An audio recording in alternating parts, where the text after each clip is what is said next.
Welcome to episode 29 of the Golf Nation podcast. I'm your host, Jeremy Lee, and this is a show that brings you interviews with the best and brightest people from around the world who love the game. Join us for a round as we learn about their life, their business, and so much more. Golf is not only about playing the game, it's about connecting with others, building friendships, and getting away from our crazy everyday lives. This week here in Pinehurst, US Kids is hosting their annual World Golf Championships with over 1,500 kids from 50 different countries have come here to compete. All age divisions from 12 to 7 and under for both boys and girls. This is one of the best junior golf tournaments in the world and one that is showcasing the talent of the next generation. Today, one of those kids is from my home state of Kentucky and is a tremendous player who is going out of his way to play this great game. Please help me welcome Weston and his dad Terry to the show. Welcome to Golf Nation. Thank you. It's nice to be here. Yeah, so it's great to have you down here in Pinehurst from the great state of Kentucky. Drive down good? You guys fly? You guys drive? We drove. It took about 6.5 hours. Okay, Yeah. Not too bad. Yeah, we've actually been here 3 times this year. So. Oh, very nice. Yeah. So did you come down just as practice rounds or did you come down just to kind of see the area? We came down in March to play a couple of practice rounds because the Red, White, and Blue Invitational and the World Championship was on the same course, Pinehurst number 8. Sure. So first when we came down, I played 2 practice rounds, and then the next time we came down in July for the Red, White, and Blue, I came down a day early of the tournament to play a practice round, and then I played the tournament, and then the World Championship we got down here on Sunday, so we've had Monday, Tuesday, and today to sort of warm up and get ready for the tournament, and then tomorrow, Friday and Saturday is the tournament, and then we'll drive back on Sunday. Nice. And so you're 12 years old now? Yes. Well, you're a big kid for 12 years old. Thank you. How tall are you? How big are you? About 5'10". 5'10"? And what you weigh? About 160. Yeah, I was about to say, you're a big boy. I couldn't Yeah. believe when you walked in, you looked like you're 16. So that's, I mean, have you found that that's kind of helped your game? Do you feel like you get a little bit more power against your competition? It just, the distance is sort of the aspect that sort of sets me apart a little bit, Sure.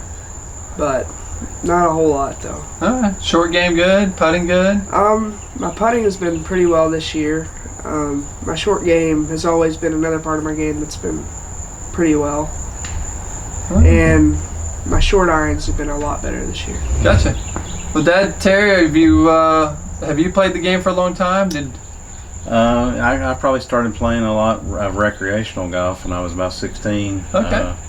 Probably one of my first memories of golf was with my twin brother when I was probably about 7 or 8 years old. We sneaked out one Saturday morning with my dad's golf clubs into the backyard and dug a little hole in the yard, and we were out there putting around with the dew on the grass and everything. But I think when I first started kind of wanting to play a lot of golf was when I was about 16. Uh-huh. We didn't have a course in my hometown when I was growing up, so I guess as I got older I had more avenues to get to courses around our community.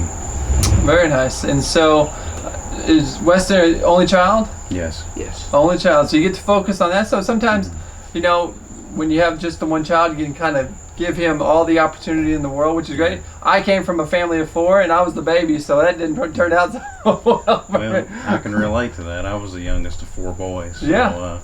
It's nice to be able to concentrate everything on Weston, and he definitely makes it easy for me to be a dad. So. Oh, that's awesome. We've got golfing memories. He's started putting on a green when he was 1 year old. So Oh, man.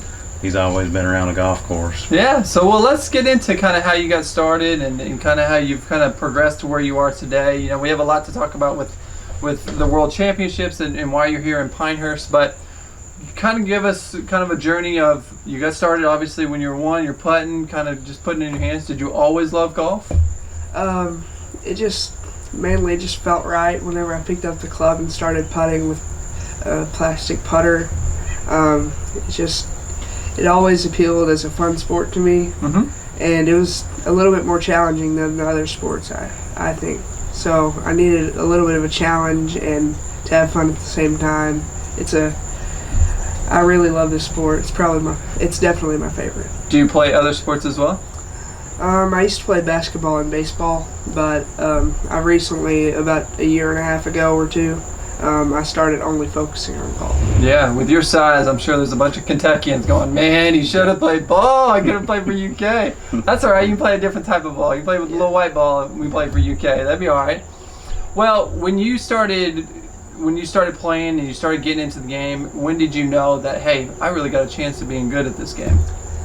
I think it really started about 3 years ago when I started on the junior tour in my home state of Kentucky. That I really started to get it together and really start shooting some pretty good scores for my age division and starting to win some tournaments. I think it really just clicked whenever I started doing that. Oh, nice. So how old were you when you won your first tournament? About 8 or 9. 8 or 9. I think it was the summer he was 9 when he played his first competitive golf. All right. So you won in the first year you started playing competitively. Yes. Yeah, I think he won 3 tournaments that year. Oh, wow. I'll never forget his first win was at the University of Kentucky's Wildcat course Okay. in June of that summer. Was it on Wildcat or Big Blue? Wildcat. All right. Nice. Nice. Well, that's a great facility up there. That's a tremendous golf course, and UK's based out of there. Their golf team is now based off of Big Blue, and so playing the game. Sometimes as kids we kind of lose that kind of team atmosphere. Does that ever affect you? Do you ever want kind of teammates? Do you ever wish for a teammate, or are you okay with, hey, this is the golf course is my teammate? I'm sort of okay with it. I mean, my dad's usually on the bag for me, Nice. except in high school tournaments, so I always think of us as a team out there. Fantastic. So, and I really just like playing sports by myself so that I can do my best and not have to worry about other people. Oh, well, good. I mean, yeah, that's the great thing about our game is it's all on you. Yeah. You get all the gratitude, but you get all the hurt too. Yeah. You got to feel that.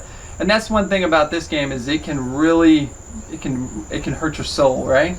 Yes. It can be very tough on you, but it can also be so gratifying. You go out there and shoot a good score. What's some of the pro golfers that you kind of want to be like, or some of your favorite players? Whenever I was young, I loved Tiger Woods just because of the momentum he always had. Sure. And now I've sort of grown into a Brooks Koepka fan. Yeah, hey. with a lot of other people. Well, and to me, you have more of a demeanor like a Brooks Koepka. And I've never seen you play on the golf course, but just walking in and meeting you for the first time, you kind of have a cool, kind of just chill vibe, and I think that's a great way to be on the golf course. Don't have too many ups, not too many downs. You just kind of stay even kill, and I think that's why Brooks has been so successful here late. I think he learned a lot from Tiger. I think he's still learning a lot from Tiger. I think they live pretty close to each other, and so focusing on the big tournaments, is that something that you try to do as well? Try to focus on your big tournaments, or every tournament you go out there, you're like, Tiger, I'm going to win. I'm going to go out there with a winning attitude. I try to just play my best in every tournament, and if I win, then I win. But if I go out and I shoot 74 and I lose, then I still played pretty well. And nice. Well, I like that attitude because you go out there, some days there's going to be a guy that gets super hot. Yeah. And no matter how good you play, you're going to get beat. All you can do is shake their hand and say, exactly, you got me today, and I'll try to get you next time. Yeah. That's exactly right. Yeah. Now, Terry, for you as a dad, seeing your son being so good at a game, it's got to be super gratifying. My daughters are swimmers, and so we just recently did the Junior Olympics, and they did very well in the Junior Olympics, and you're just so proud. But then sometimes you want to be like, take a step back, and you want to be careful of how much you push them. They're so young, right? Yeah, So young. Do you try to find a balance there? I do, and it's probably a little more difficult for us than some other kids, and just in the fact that we have to drive so much to get to events from Eastern Kentucky, where there's not a lot of junior golf tournaments. Sure. I mean, usually our closest tournaments are in Central Kentucky around Lexington, which isn't too bad of a drive, but I think we learned a lot maybe last year or the year before. I think maybe we played too many tournaments and we weren't balancing tournaments enough with practice. Okay. And I think this year we've not played as many tournaments, but we've practiced more. Gotcha. Are you seeing a better winning percentage by making those changes? Well, or even scoring average? Well, it's hard to say. I mean, I think back in the spring, I would say his average score was probably 74. Okay. It's been a lot higher than that the last month and a half or so, but so I guess it's like any other sport. You kind of have ups and downs. Sure. And I think at this age too, you're just trying to still play good, play sharp, Mm-hmm. but at the end of the day, winning at 12 years old. It's Yeah. probably not going to get you a college scholarship at 17. Right. You know, it's just about development right now. It's about developing, keeping your game sharp, doing the things you do, learning different shots. So then when you get down the road, you have that in your bag. You have that ability to go out there and make any shot that you can. Yeah. You know, I heard a story the other day about Webb Simpson, who he'd play all the time. He was playing all the time, but he could get up and down from everywhere, just everywhere. If he got in trouble, he was getting up and down. Yeah. And he did that by, not necessarily playing every single tournament that was out there, but he honed in on his skills. He continued to get better and better and better. And then look at it where he is now. He's one of the best players in the world and has had just an absolutely tremendous year this year. Yeah. And so it's good to see that. Now, your situation is a little bit unique because of where you live. So you live in Eastern Kentucky. What's the closest golf course to you guys? Well, like I said, when I grew up there wasn't a course. And then I guess maybe 12 or 13 years ago, there was a 9-hole course put in there called Sugar Camp Golf Club. And that's actually where Weston learned to play and putt, and that was where his early years. Gotcha, and that's pretty close to you guys? Yes, 10-minute drive. Okay, yeah, so pretty close. Yeah. But still a 9-hole course. You don't get on very many 18-hole courses, so you're playing the same golf course twice. I bet you know that golf course like the back of your hand. We haven't been playing it a whole lot, but yeah, I can probably recall all the holes right now. Yeah. Well, that's great stuff. Now, let's get a little bit more into U.S. Kids. I know you did very well with drive, chip, and putt. And let's talk a little bit about drive, chip, and putt, because you made it to Augusta with drive, chip, and putt. Yes, I did. Well, there's not too many kids that can say that. That's pretty impressive stuff. I mean, Augusta, the Mecca. Everybody knows from my show that I'm an Augusta guy. Yeah. I worked at Augusta. I love Augusta. I think it's the best place in the world. It's heaven to me. So, what was it like to first win to get to Augusta and then have a chance to compete at Augusta?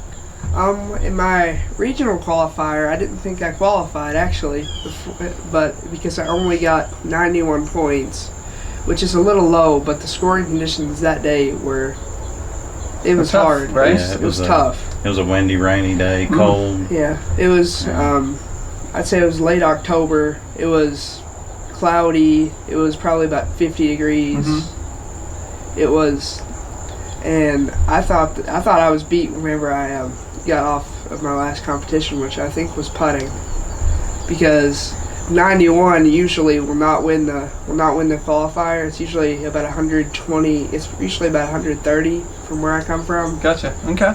But because of the conditions, I somehow qualified. You squeaked in, and that's the game, though. Yeah. And that's what I love. Conditions have a big deal. That has a big impact on how you play for the day. It's not just going out with no breeze, soft greens. You got hard greens, you got rain, you got wind, you got a lot of factors. That's a lot of things to kind of keep up with, and your competition is usually going to be. So if you're not playing good, most likely your competition is going to have a tough go at it as well. So you qualify, you go, Dad, we're going to Augusta. That's like going to Disneyland. At the time, I don't think he realized what he had accomplished. How old were you fully? when He was. I was 9 years old, but 9. I turned. Yeah, you were 9. Yeah, I turned 9 Like a few mid-September, about a month before the qualifier. 9 years old. And I think he didn't understand the full everything about Augusta. Right. after all the competitors were in and he had moved on, the TV station was over there interviewing him, and he was laughing and smiling, and Sure. I'm over there crying Oh, out of joy because what he'd accomplished. Yeah. And I understood the magnitude of Right. what he had accomplished. And Especially for a phenomenal program like Yeah. Drive, Chip, and Putt has been. Yeah. You know, I commend Augusta National for that program and what they've done, just giving back to the, you know, they make so much money during the tournament, and to give back to the world. Yeah. I mean, that's just become a world stage for juniors to go Yeah. and showcase their skills, and you can say you're part of that, and pretty early in the process. You know, yeah, second we or were third like year, maybe probably. the third year, maybe. Yeah, that's Yeah. phenomenal. So let's talk about the event itself. What, you know, you get there, you get in. You know, is it like welcome to Augusta, and you get to walk in, you get to go anywhere you want to go? I checked in, and it was pretty unique. It was a very unique place to be because the greens were hard as rock. You're only at probably about a 14, Yeah. and the driving range, if you hit a low ball, it's probably gonna roll out about 50 yards. Yeah, so firm and fast. Yeah, it's firm and fast. And then the chipping, the chip was a long chip. I didn't think it was as long as it was. I thought it was shorter, Mm-hmm. but it was. And the chipping green was pretty much like the putting green. It wasn't going to grab a whole lot, so you had to play a bump and run. Sure. So it was pretty unique, a unique, impressive place to be. Yeah, it's just you get inside those gates, and Not a blade of grass out of place. I know it's just an Just- amazing place, yeah. and you know, with all that overseeded ride, it's just a spectacular place. Well, I can't tell you how much that. I mean, that's just such a huge accomplishment to have on your wall, and congratulations on that. And now that's propelled you into being a really great junior program or really great junior player. You know, do you attribute some of that drive, chip, and putt and having to practice those skills to make you into the player you are today? I think it definitely shaped my the player I am today a little bit because I've always been a pretty good chipper, Mm-hmm. but I also had to practice a lot because I didn't know what the shot was going to be like until I actually got there and saw the green. So, and it made me adapt to the kind of shot that I had to hit. So, and now I usually try to play that chip shot a lot around the greens because it's sort of a mid-trajectory shot, Mhm. and it has a little bit of spin and it releases a Mhm. little bit. Sure. And the driving, it's not influenced my driving a whole lot, but in my putting, it's just taught me to stop the ball around the hole as close as you can get it. Yeah, yeah. And Dad, you know, with going to Augusta, was that the first time at Augusta? First time, and I always tell this story that, you know, when Weston was growing up, I'd always promised myself and him that I would take him to the Masters because it's always held a special place in my Sure. heart. And I always tell everybody that Weston ended up taking me to the Masters. Hey, well, and hopefully he'll take you to the Masters. Yeah. You know, maybe you'll be caddying in the Masters Yeah. one day. That'd be Yeah. pretty. So let's get it into U.S. kids and why you're here this week for the World Golf Championships. Has this been a tournament that you've played for a lot of years? Is this first year, second year? This is my third year, actually. Okay. The first year I came down, Well, and back up and tell them about the movie and everything. oh, okay, yeah. A year prior to the first year that I went, I watched the movie on Netflix, The Short Game, Okay. with all the 7 and 8-year-olds that were at the U.S. Kids World Championship, and I really thought it'd be very fun to go there, and that I'd love it there. I knew I would, because of the competition and Mhm. the fun and all the events and stuff that go along with it. Sure. And so then that next spring I tried to qualify, which was a little over 2 years ago, and I made it. And then whenever I got to Pinehurst, it was just amazing. The greens were so good, Uh-huh. and the Bermuda, I really loved it. Yeah. So, and I love the competition and everything. And there's some good And- competition here. Yes. The winning score that year was like 13 under. 13 under. Yeah. Yeah. Just And phenomenal. I thought I played pretty good for the player I was back then, and I shot 3 rounds in the 70s. I shot 78, 78, 79. I thought I played good, but I finished So just you were- inside the top 100. So you were 9 at I the was time. 10 at Just the time. turned 10, yeah, So it was 10. 10-year-old boys, and they shot 13 under for 3 days. Yeah, Yes. phenomenal. Unbelievable. And I don't even know where to go with that on talent wise, because it is amazing where talent has gone. You know, we heard some stories from some of the PGA Tour guys that they're like, you know, we've been very accomplished. We're good. We're playing the tour, but you ain't seen nothing yet. Yeah. You know, we're starting to see 59s a lot more, and we're starting to see low 60s a lot more. Yeah. What's the low round for you? At my home course, I shot 65 once. 65. And how old were you when you did that? Probably A year or two ago. 10 Yeah. or 10. 9.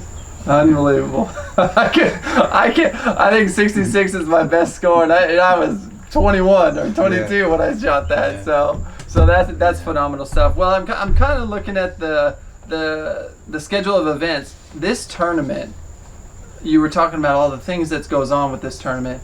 US Kids does a phenomenal job. First of all, they're an amazing company that does, in my opinion, builds the best clubs for kids. You know, just for the weighting of the clubs, I think that was the major difference with US Kids versus a lot of the other junior clubs out there.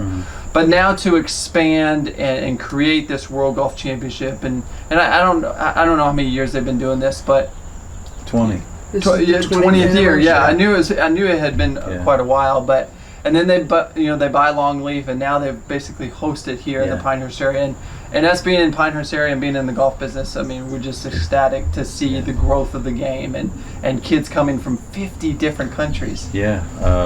One year we actually looked through the field that he was playing in, and there were like 160 kids or so, and they were from over 30 countries. 30 countries. And yeah, it's just unreal. Yeah, And we've met so many people from all around the world. that's really Great. cool. You know how many great people you meet in the game of golf. Oh, phenomenal. Yeah. Yeah, and so when you came here for the first time, what courses did you play in tournament when you've been here? 2 years ago, which was my first year, I played Legacy Golf. Okay. Links, So that was your 10-year-old year. Yes. Okay. And last year I played Talamore. Talamore, great track again. Yeah. And this year I played Pinehurst number 8, which is the Yeah. first time I've actually played one of the Pinehurst On the courses. Pinehurst courses. All right. Well, Pinehurst number 8 is a great track. It's the Tom Fazio. Have you played your practice round yet? Yes. And you played that today, I assume. I played that Monday. Monday. Okay. We did short game today. Short game today. Yeah. Yeah. So let's talk a little bit about tournament prep. That's a great subject to get into because there's a lot of juniors that are playing a lot of golf. Obviously, some very good juniors. When you're preparing for a tournament, 2 weeks, 3 weeks, are you getting really heavy in practice? You getting really heavy in play? I try to practice a lot more than I play before I play tournaments because I feel like if I go out and play 18 holes, then I'm really not changing my game to try to adapt to the conditions down here. And if I practice, then I can practice chip shots and putts that I'll have down here and practice my ball striking, which has to be in great condition to shoot a good number out here. Sure. So I've really been practicing a lot more than I've been playing lately. All right. Well, I take it, being on Bermuda Grass, it's a little bit different. You're up in the mountains a little bit, up in eastern Kentucky. Yes. Getting used from bent grass to Bermuda Grass, probably approach shots are a lot different. You got to kind of play a little bit shorter than you're used to. You're kind of probably just attacking pins like crazy. Has that been a difficult transition for you? Not really. It's just whenever there's a slope and it's the first part of it's into the grain, whenever I play at home, it usually releases a little bit, and whenever I hit it into the grain here, it just stops. It just kind of It stops. just checks and stops. Have you felt the putts kind of go this way when you think it should have went that way because of the grain? The grain hasn't really been the most difficult part. It's just it's a down grain or it's into the grain. Sure. It's because I've been having. We just worked a couple of hours ago on releasing the putter whenever it's into the grain because you've got to get it up there. You can't leave it 10 feet short and have another into the grain putt. Right. But you also can't just smash it 10 feet by. Yeah. And I'm a big believer as a teacher that speed, in my opinion, is 80% of it. Yeah. 80% is just getting the right speed. If you have the right speed, then you're going to probably 26 to 32 putts. You start being off on speed, you're going to start seeing 32 to 36 putts, and that gets a little tricky as you get to your level of competition, because most of those kids, you know, I was watching a couple today, and there was a foursome, and all four probably within 10 feet of the hole. You know, it's just amazing how their proximity is at that age. You know, you're just pounding, but you got to make those 10-foot putts too. Yeah. Yes. So putting is very important once you get to this level, because everybody can hit it tee to green. Right. It's just, can you put it in the hole? Well, that is great stuff. So let's talk about, have you got to do some of the other things? So you're 12 now. Yes. So you actually could have a chance at the Van Horn Cup. Is that something that you qualify through the week, and it's the top players? It's like the top 10 Americans and the top 10 internationals After the second round. So that's almost like a Ryder Cup feel, Yes. which is pretty fun. Yeah, that'd be awesome. It is. And it's on the pretty number 2. identical to the Ryder Cup. Yeah. And you Actually, play the just same for match, juniors. kind of matched it, or it's just a best ball kind of It's format? I think it's two-man best Two-man ball. team. Two-man. I think Best best ball. And it's on the number 2 course, which is nice. Oh yeah, number 2 is And phenomenal. it's match play. Have you guys played number 2 yet? I haven't. I played the 18-hole putting course on number 2 on the putting green. Yeah. 50 times. Probably 25 or 30 times. Yeah. And he's played And I the played short the course. Cradle today, the short course at number 2. So much fun. Yeah. So much fun. And I love number 2 because, one, the tabletop greens are just phenomenal, some of the best in the world. But what I love about number 2 is not much trouble. Yeah. You know, as far as out of bounds or water or, you know, penalty trouble. Number Yeah. 8's very similar. Exactly. No, it is yeah. what it is. You Yeah. see it. If you don't go out there and get it, it'll get you. It is just an absolutely phenomenal golf course. So did you have a chance to go to the opening ceremonies and all of that? Did you experience all of that? Yeah, we did the parade. Yeah, we did the parade yesterday evening after me and one of my friends from Versailles, Kentucky, played the two-man scramble yesterday. Oh, nice. That's always fun. And then the parade is right through the village, right? Yeah. Yeah, the parade is crazy. Yeah, just a lot of people who kind of support. Yeah. So it's almost like a little bit like the Olympics. Yeah. You know, it's like feeling that, you know, your pride from your state or from your country.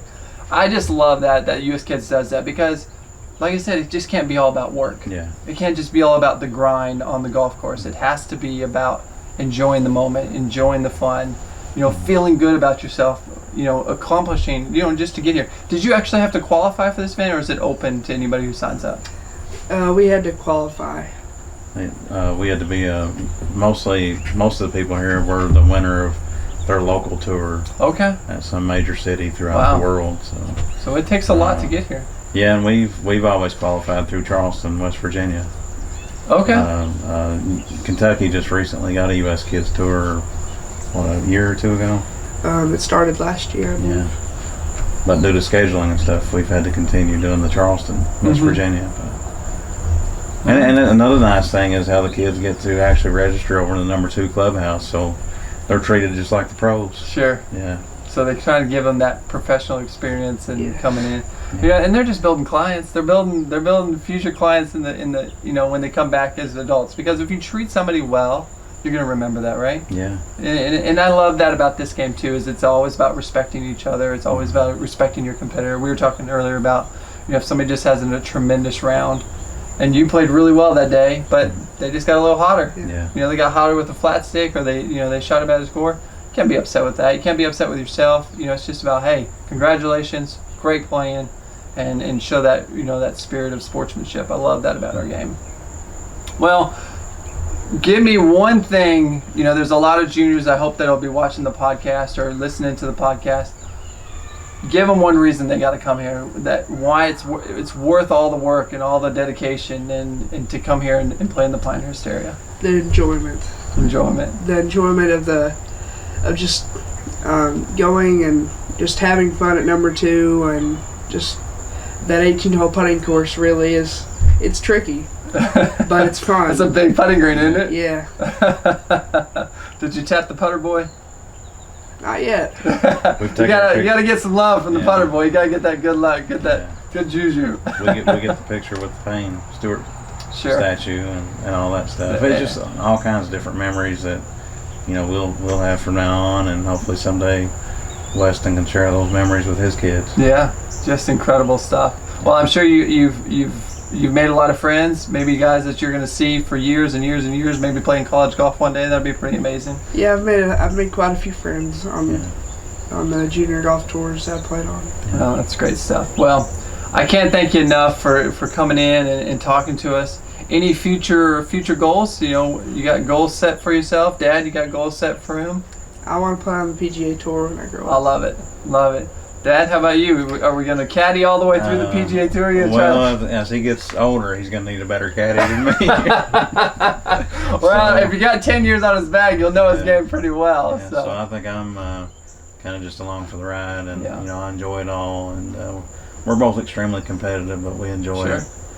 And you know, I want nothing but the best for Weston, and you know, however far he takes it in life, I'm just kind of along for the ride. And you know, I enjoy every minute of it. Yeah, I feel you there. It's just so gratifying to see your kids do really well, and he seems like a great kid. You've raised a great kid. I'm excited to see how you do. We're gonna shoot some video of you this week and kind of see how you do this week, and we're wishing you the best. We hope you make it to that to the Ryder Cup, the what's it called, the Van Horn Cup. That's gonna be awesome. So I can't thank you enough for taking time. I know you guys are super busy and a lot of stuff going on with all the events, but good luck this week. Thank you. Yeah. Thank you for coming on the podcast. I appreciate you. Thank you for having us. Yeah, absolutely. So, well, thank you so much for listening, Golf Nation. Make sure you check out our show on YouTube channel, which we'll be filming here, as well as Instagram. Do you guys have any Twitter or Instagram handle that if they want to follow you? I think Weston's some limited Twitter. I think it's Weston 2006. Okay. And then we're both on Facebook. Okay. All right. Well, great stuff. So also follow us on Instagram and LinkedIn at Golf Nation Podcast, or on Facebook and Twitter at Golf Nation Pod. If you have any comments, questions, you can DM me on Instagram or email us at comments at Golf Nation Podcast. Until the next time, learn as much as you can, live your life to the fullest, play golf forever. I'm Jeremy Lee. This is the Golf Nation Podcast. We'll see you on the tee. Welcome to the 2019 U.S. Kids World Championship. This is the 2:30 starting time. First on the tee from Jackson, Kentucky, Weston Miller.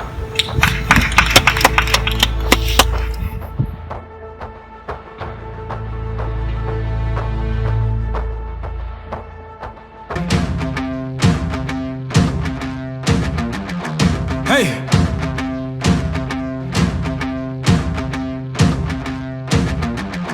Hey!